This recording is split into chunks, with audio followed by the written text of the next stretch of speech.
च सुरेन्द्रे च कौशिके पाद संस्पृशि निर्विशेष मनस्काय श्री वीरस्वामिने नमः।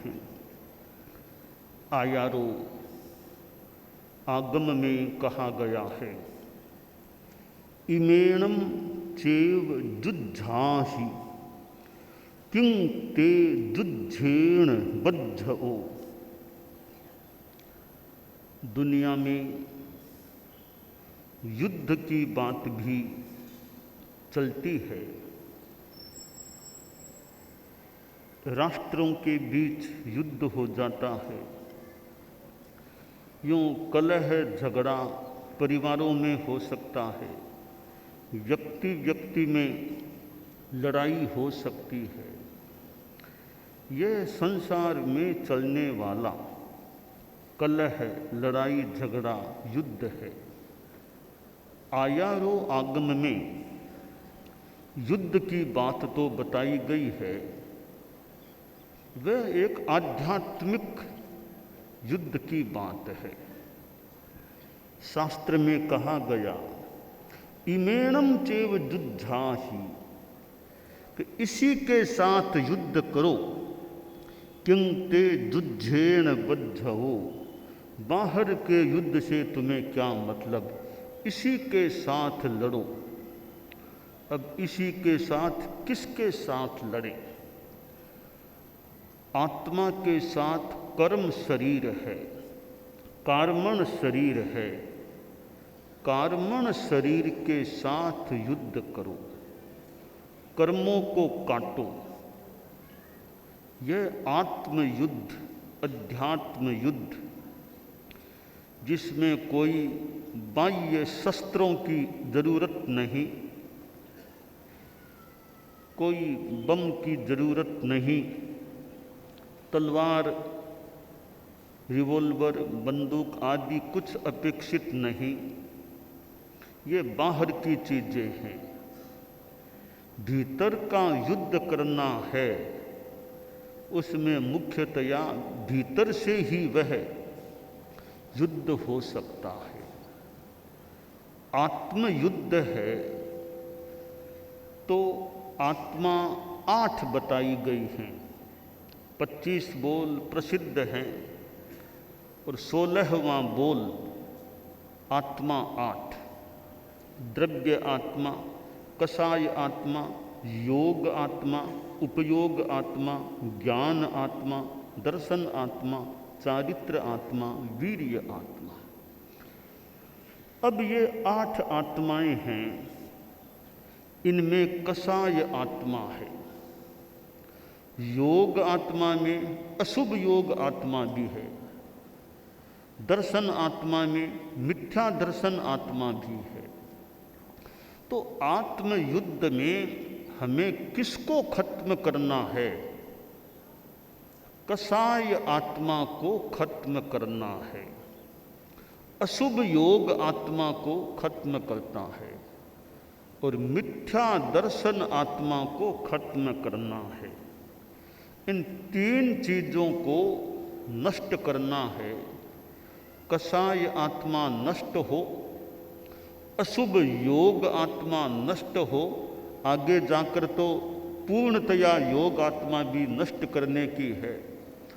और दर्शन आत्मा में यह खासकर मिथ्या दर्शन आत्मा नष्ट हो। तो यह एक बात यहाँ स्पष्ट हो जाती है कि युद्ध में हमें खत्म किसको करना है। तो कषाय, अशुभ योग और मिथ्या दर्शन, इन 3 चीज़ों को नष्ट करना है। तो नष्ट करने का उपाय क्या, तरीका क्या, साधन क्या? तरीके की दृष्टि से हमें शुभ योग आत्मा का उपयोग करना है। सम्यक दर्शन आत्मा को उत्पन्न करना है, पुष्ट करना है। और चारित्र आत्मा का उपयोग करना है, काम में लेना है। हम चारित्र आत्मा का विकास करें, शुभ योग आत्मा को पुष्ट करें, सम्यक दर्शन को पुष्ट करें। और फिर शुभ योग में तपस्या भी आ गई, अनुप्रेक्षा भी आ गई। तो इनसे हमारी कसाय आत्मा नष्ट हो सकेगी, अशुभ योग अस्तित्वहीन बन सकेगा और मिथ्या दर्शन आत्मा खत्म हो सकेगी। यहाँ तक कि चौथे गुणस्थान में भी इतनी सफलता मिल सकती है कि मिथ्या दर्शन आत्मा खत्म, सम्यक मिथ्या दर्शन आत्मा खत्म, हमेशा के लिए खत्म। वापिस कभी मिथ्या दर्शन आत्मा हो नहीं सकती, सम्यक मिथ्या दर्शन आत्मा हो नहीं सकती। सम्यक दर्शन आत्मा का इतना वर्चस्व बढ़ जाता है कि हमेशा के लिए वह आत्मा अस्तित्व वाली बन जाती है, सत्ता वाली बन जाती है। मात्र चौथे गुणस्थान में, पहला, दूसरा, तीसरा, चौथा, यानी श्रावकत्व से भी पहले की भूमिका है जो ये चौथा गुणस्थान अविरत सम्यक दृष्टि गुणस्थान है, उसमें भी मिथ्या दर्शन आत्मा, सम्यक मिथ्या दर्शन आत्मा की समाप्ति हो सकती है और युद्ध में एक बड़ी सफलता चौथे गुणस्थान में भी प्राप्त हो सकती है। तो दर्शन आत्मा वाली बात तो यूँ मानो संपन्न हो गई। अब अशुभ योग आत्मा है, उस पर विजय पाना। तो छठा गुणस्थान सर्व विरति यानी प्रमत्त संयत गुणस्थान है, यानी चारित्र ग्रहण कर लें, साधुपन ले लें और थोड़ा आगे बढ़ जाएं, सप्तम गुणस्थान में ज़्यादा रहना हो जाए, अशुभ योग आत्मा भी यूँ कंट्रोल में आ सकती है। अब कसाय आत्मा है, उसका अस्तित्व दसम गुणस्थान तक रहता है और 11वें गुणस्थान में भी यूँ कसाय भीतर में रहता है। तो 10वें गुणस्थान तक तो कसाय पूर्णतया क्षीण होता ही नहीं है। 12वें गुणस्थान की स्थिति में कसाय आत्मा संपूर्णतया विनष्ट हो जाती है। तो कसाय को जीतने की, युद्ध के पुरुषार्थ की सफलता, पूर्ण विजय वो 12वें गुणस्थान में प्राप्त होती है।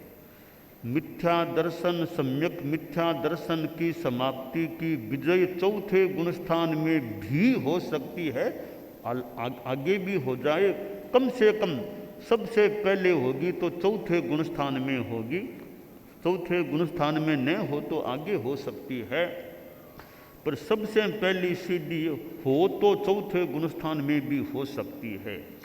अशुभ योग आत्मा का विनाश या कंट्रोल्ड करने के लिए छठे 7वें गुणस्थान में रहा जाए, अशुभ योग वाली स्थिति भी काफ़ी या प्राय या पूर्ण समाप्त हो सकती है। अब कसाय आत्मा की पूर्ण क्षय की स्थिति 12वें गुणस्थान में प्राप्त हो सकती है। आयारों में जो कहा गया है, इमेनम चेव जुज्झाहि किं ते जुज्झेन बद्धो, अपने कर्म शरीर, कार्मण शरीर से युद्ध करो। बाहर के युद्ध से क्या मतलब है?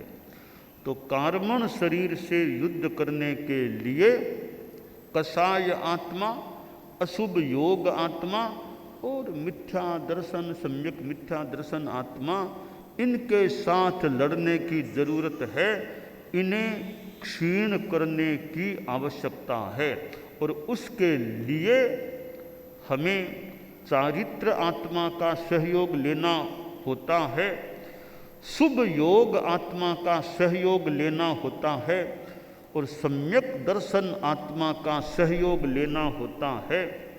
इनके द्वारा हम विजय प्राप्त कर सकते हैं और कषाय अशुभ योग और मिथ्या दर्शन इन तीनों का विनाश भी कर सकते हैं। यह जो आत्मयुद्ध की बात है, ये अहिंसामय युद्ध है। इस युद्ध में कोई बाह्य जो हिंसा होती है उसकी यूँ आवश्यकता नहीं, एक अहिंसामय ये आत्मयुद्ध होता है। अब कषाय जो हैं, गुस्सा भी है, अहंकार है, माया है, लोभ है, अगर इन चारों को पूर्णतया नष्ट कर दिया जाए तो फिर तो न तो अशुभ योग रह पाएगा और यह मिथ्या दर्शन भी फिर लगभग नहीं ही रह पाएगा। तो एक ये कषाय, गुस्सा, अहंकार, माया, लोभ, इनका विनाश हो जाए। कि इनका विनाश कैसे करें? 10वें आलियम में बताया गया है, उव समेन हणे को हम मानम मद्दव या जिणे मायम तज्जव भावेण लोभम संतोष ओ जिणे आश्रय। कि गुस्से को, कोप को जीतना है तो उपशम की साधना करो, उपशम का अभ्यास करो। हम उपशम की अनुप्रेक्षा करें, अभ्यास करें, प्रैक्टिस करें तो गुस्से को जीतने की दिशा में हमारे कदम आगे बढ़ सकते हैं। मान, अहंकार को जीतने के लिए मार्दव की अनुप्रेक्षा, अभ्यास, संकल्प करें, हम निर्भिमानता की दिशा में आगे बढ़ सकते हैं। माया, छलना को जीतने के लिए आर्जव का प्रयास, प्रयोग, अभ्यास, संकल्प करें, हम माया को जीतने की दिशा में आगे बढ़ सकते हैं। और लोभ को जीतने के लिए संतोष की अनुप्रेक्षा, संतोष की आराधना, साधना, प्रयास करें तो लोभ कषाय को जीतने में हमें सफलता प्राप्त हो सकती है। बस इन चारों को जिसने जीत लिया, मानो कि उसने आत्मा को जीत लिया या लगभग आत्मा को जीत लिया है। शास्त्र में जो यह युद्ध की बात बताई गई है, यह धर्म युद्ध है, यह आत्म युद्ध है और यह अध्यात्म युद्ध होता है। अब पूर्णतया सफलता युद्ध में न मिले तो कुछ प्रतिशत मिल जाए, पूर्णतया 12वां गुणस्थान आ गया तब तो माने मोटा मोटी है मोहनीय कर्म की दृष्टि से तो पूर्ण सफलता मिल गई। फिर ज्ञानावर्णीय, दर्शनावर्णीय अंतराय का क्षय 13वें गुणस्थान में हो जाता है, वो और सफलता। और 14वें गुणस्थान की समाप्ति और सिद्धावस्था के प्रथम समय में 4 अघाती कर्मों का भी विलय हो जाता है। तो इस प्रकार यह आत्मयुद्ध का क्रम चलता है। तो 100% सफलता मान लो एक साथ नहीं भी मिले तो कुछ कुछ एरिया को तो, यानी कुछ कुछ तो विजय हम प्राप्त करें। कि 100% गुस्से को नहीं जीत सकें तो 50% जीतने का, 70% कंट्रोल में रखने का, 90% कंट्रोल में रखने का प्रयास करें। और हम प्रयास, अभ्यास करें लक्ष्य बना करके कि मुझे गुस्सा नहीं करना, या वाणी से गुस्सा नहीं करना, हाथ उठाने आदि के रूप में गुस्सा नहीं करना। तो हमारा संकल्प होता है, प्रयास होता है, तो हम गुस्से को भी काफ़ी कम करने में, कंट्रोल्ड करने में जितनी संभव हो सफलता प्राप्त कर सकते हैं। आदमी का चिंतन वैसा हो जाए, लक्ष्य वैसा बन जाए कि मुझे इस चीज़ पर कंट्रोल करना है और वैसा प्रयास करे तो सफलता भी मिल सकती है। जब तक लक्ष्य भी न बने कि मुझे कुछ करना है, लक्ष्य ही नहीं बनता है, फिर उस दिशा में पुरुषार्थ भी कितना क्या कैसे हो सकता है।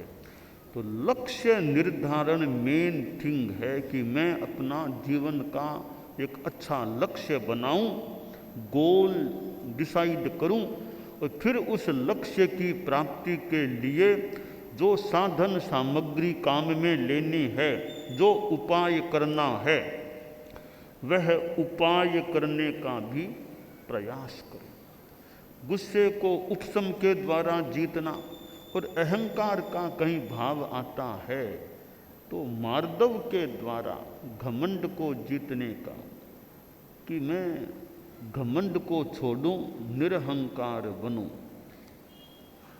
कम खाना, गम खाना, नम जाना। कम खाओ, स्वस्थ रहो। गम खाओ, मस्त रहो। नम जाओ, प्रशस्त रहो। कि खाने में संयम रखें तो स्वास्थ्य की दृष्टि से विवेकपूर्ण यह उनोदरी है, तो स्वस्थ रहने की दृष्टि से महत्वपूर्ण है। कम खाओ, स्वस्थ रहो।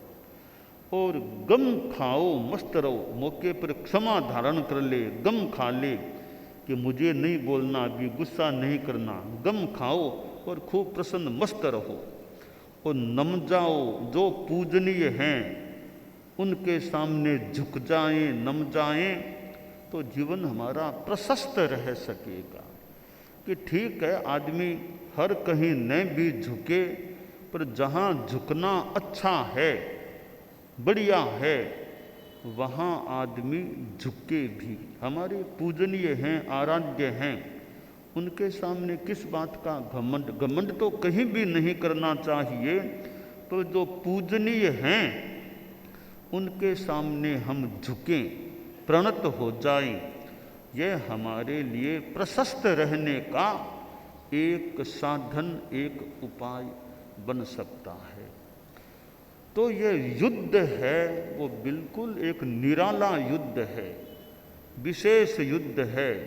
इसमें द्वेष नहीं करना, झगड़ा, यूँ बाह्य झगड़ा नहीं करना, अपने आप को जीतने की बात इसमें होती है। और हमारा संकल्प प्रयास होता है तो हम इस युद्ध में भी सफलता की दिशा में, सफलता प्राप्ति की ओर आगे बढ़ सकते हैं। अब संयम, आदमी चारित्र आत्मा को ग्रहण करे, अशुभ योग को छोड़ दे, ऐसा अभ्यास करे, कसायों को छोड़ने की साधना करे, तो कितनी तो निर्मलता जीवन में आ सकती है। छोटी छोटी बातों पर भी आदमी ध्यान दे ले कि भाई मैं जबान से किसी के बारे में झूठा आरोप नहीं लगाऊं, मैं झूठी बात, झूठा आरोप अपनी जबान से किसी पर भी नहीं लगाऊंगा, नहीं लगाऊं। यह संकल्प हो गया। यह भी एक हमारा आत्मयुद्ध का ही एक छोटा सा अंग है, किसी पर झूठा आरोप नहीं लगाना। मैं गुस्से में आकर किसी को गाली नहीं दूंगा, संयम हो गया।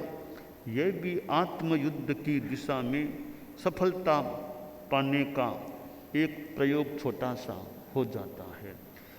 तो मैं कड़वी जबान भी किसी को, मतलब जानबूझ के किसी का दिल दुखाने के लिए कड़वी बात भी नहीं कहूँ। ठीक है, कहने की बात तो कहनी हो सकती है, तो दिल दुखाने की भावना से कोई कड़ी बात, कड़वी बात मैं किसी को नहीं कहूँ। तो यूँ छोटे, मैं कभी नशा नहीं करूँगा, ये छोटे छोटे आचार्य श्री तुलसी ने जो अणुव्रत आंदोलन चलाया, अणुव्रत के गीत में भी है, अपने से अपना अनुशासन, अणुव्रत की परिभाषा, स्वयं से स्वयं का अनुशासन करना। यह एक तरह से वो युद्ध वाली बात, ये खुद पर कंट्रोल करो, कसाय आत्मा पर कंट्रोल कर लो, अशुभ योग पर कंट्रोल कर लो, मिथ्या दर्शन पर कंट्रोल कर लो। ये आखिर जाकर के वह जो अपने से अपना अनुशासन है, वह भी आत्मयुद्ध की ही बात हो जाती है। तो उदाहरण लेना हो तो भगवान महावीर को हम ले सकते हैं।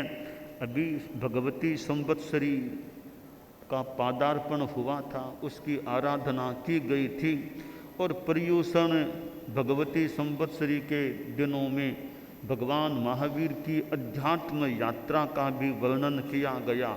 कितने जन्मों में उन्होंने साधना की थी, और महावीर का जो अंतिम भव था उसमें तो कितने 12 वर्षों से ज़्यादा समय तक विशेष साधना की, और आखिर उन्होंने इस युद्ध में विजय पाली। 12वें गुणस्थान में पहुँचे, मोहनीय क्रम का सर्वथा नाश हुआ। 13वें गुणस्थान में पहुँचे, ज्ञानावरणीय दर्शनावरणीय अंतराय का नाश हुआ, और फिर अंतिम समय यानी सिद्धावस्था का प्रथम समय मान लें, 4 अघाती क्रमों का भी नाश हुआ, जैसी सैद्धांतिक धारणा मान्यता है। तो उन्होंने परम विजय प्राप्त कर ली।